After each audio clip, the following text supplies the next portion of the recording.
The moment everything changed for me as a dad wasn't some big achievement.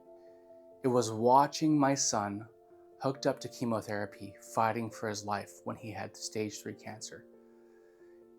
And I realized everything I thought mattered didn't matter. That's when God broke me open and rebuilt my entire life as a father. In my life experience, God guides the people whom He loves. Sometimes it feels like a gentle nudge. Sometimes it feels like He's taking the etch-a-sketch of your life and shaking it. He's telling you, think again, put your priorities straight. So I used to think I was focused, I was disciplined, and I was dialed in. I had a 5-year plan and a 6-month strategy, all within a 3-week sprint to get my life and my business rolling. Then the unexpected happened. All of a sudden, my spreadsheet, my content calendar, and my urgent tasks sink into the background.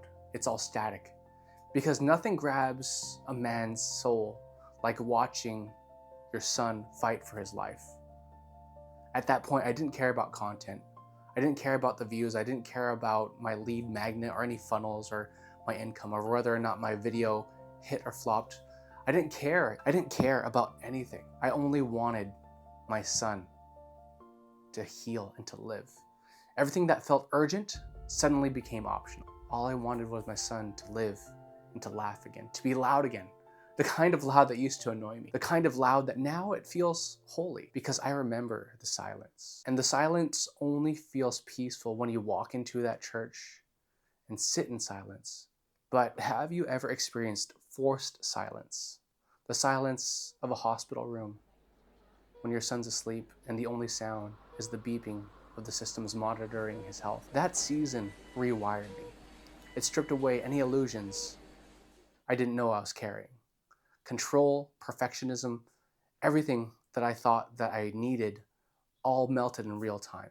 Now don't get me wrong, I'm still a work in progress, but I realize I'm no longer the boss of my life. I realized something when I was reading Ecclesiastes 11:4. It says, "He who observes the wind will not sow." So that means if you wait for perfect conditions, you'll die waiting. I used to freeze a lot and overanalyze a lot because I wanted to take the most efficient action so that my actions would receive the highest ROI, to have the most perfect plan and the one that wastes zero time. And in that hospital, all my efficiency didn't matter anymore.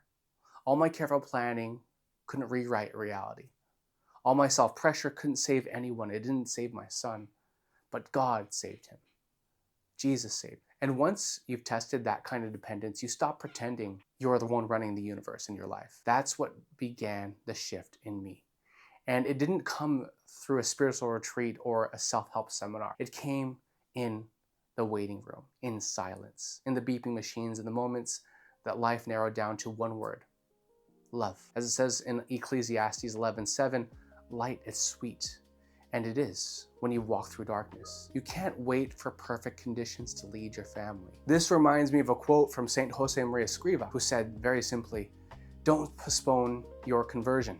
Don't postpone your leadership. Don't postpone your fatherhood. Don't postpone being the man God is calling you to be." Delays stack up into regret, and regret compounds interest like debt. Your family doesn't need a perfect man. They need a present one.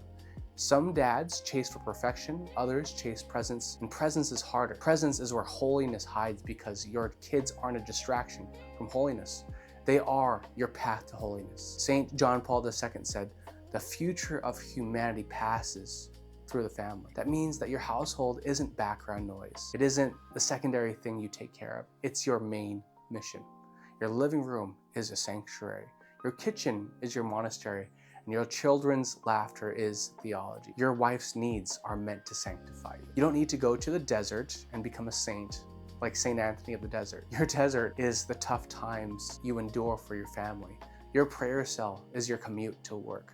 Your spiritual battle is to keep your patience when everything is chaotic at bedtime. So if you really want holiness, don't look beyond your front door. Look at the people God entrusted to you. When I started realizing that, I truly became the father my family needed me to be. And I also learned something else. God provides. And no, I'm not speaking about a vague inspirational quote. I mean, literally, when I needed $700 to pay for my son's bills, I prayed and $700 showed up. Not $300, not $1,500, but the exact amount I needed to sustain If you try explaining that with spreadsheets, or try fitting that into some sort of business model, or try recalculating that as ROI, you can't, because God doesn't play by our math and our planning. Jesus said, seek first the kingdom of God, and all these things will be added onto you in Matthew 6:33. So don't seek money first, don't seek clarity first, don't seek certainty first, seek the kingdom of God first, and let God handle the rest.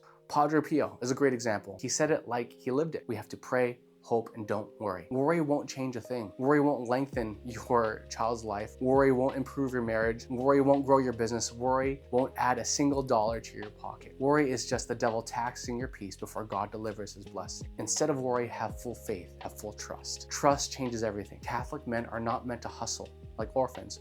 We're meant to move like sons. Sons who obey their father, sons who trust their father. Another verse that relates to this is Ecclesiastes 11 verse 5 that says, you do not know the work of God who makes everything. And that's the point. You don't know, but God does. You can't see the whole plan, but God does.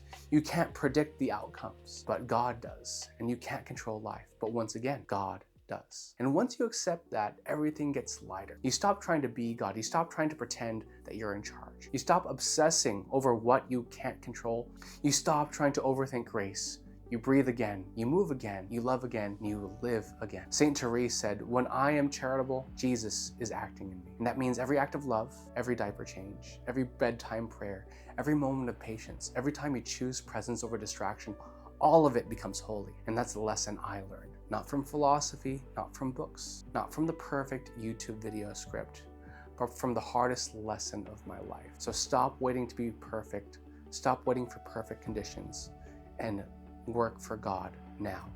Love deeply and trust the Father, because time is short and the joy of your family is precious. Faith is the oxygen of your life, and love is the heartbeat of everything that makes a father great. If you made it to the end of this video, brother, that means you're built different. I'm Matt Siopno with Virtue Venture, and remember, love Jesus with your whole heart, your whole mind, and your whole strength, and don't forget to pray your rosary.